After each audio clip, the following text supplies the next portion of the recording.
Arrizurriaga alkate izan zena eta Jose Agirre Guardia herritarra 1957. Urtean fusilatu zituzten irailaren 11.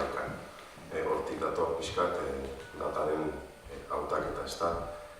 Uda horretan bertan, abuztuaren 4an, Gregori Urkijo herriko forala be fusilatu eben, Agustin Milikua herritarra be kartzelatu egin zuten eta gaixotu egin izan bera, egoera penagarrian zegoen arren ez zuten askatu 1958ko azaroaren 28 eta bertan, urte hortan, hile egin zen.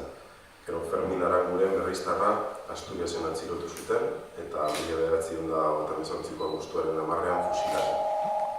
5 berriztar hauen heriotzarekin batera, kartzelatu eta represilatutako herritar asko gogoratzeko eguna izendatu da berrizen irailak 11.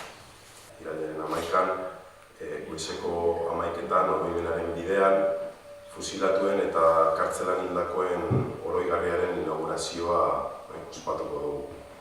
Bertan, pertsonariak, Xabier Amurizabea egongo da, dantzariak eta lore eskaintza bat izango dugu. Oroigarri berria izango da, esan dugun moduan, oroigarri horren inaugurazioa.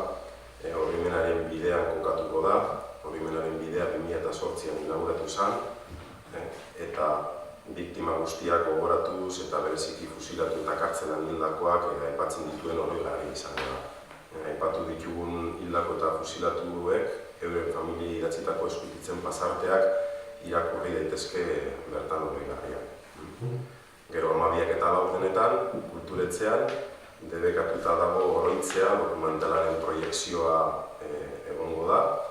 Dokumentalaren egileak dire Etxaber Larrategi eta Josu Martinez, eta dokumentalaren ondoren luntzi txikitxo bat egingo dugu.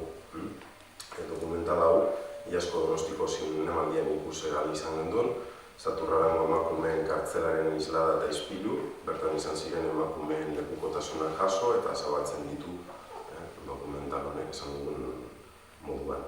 Eta urte hauetan hori izan da azken batetan gure bidea, ezta, ikertu, eta ikertzen duazen heinean, ikertu dugun hori erakutsi.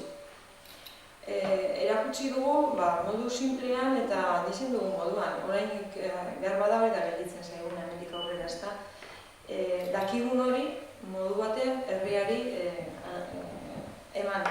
Ikerketan nahi ditugu, udaletxean bertan, dagoen artxiboa arakatuz, eta gero beste historialari batzuk egin dutena kontuan hartuz, eta artxibo militarretan bizitak egin eta hango dauden espedienteak eta digitalizatuz.